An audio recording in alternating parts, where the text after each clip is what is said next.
Can you use an AED on a pregnant person?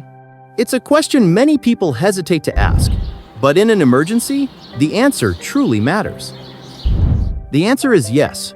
If a pregnant person goes into sudden cardiac arrest, using an AED right away is not only safe, it is exactly what you should do. Waiting or hesitating can put both lives at risk.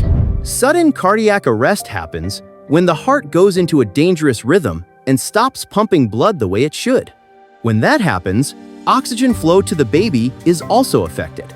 The fastest and most effective way to help both the mother and the baby is to restore the mother's heartbeat as quickly as possible.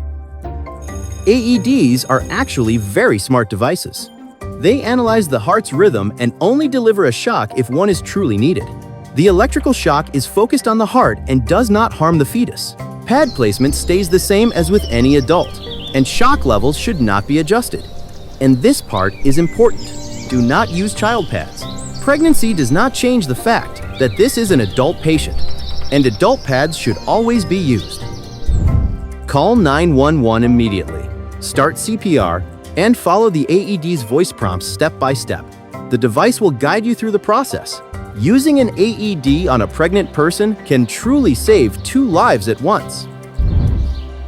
If you care about protecting the people around you and being ready when it matters most, visit us today at AED.us for AEDs, CPR training, and first aid courses designed to help you act with confidence.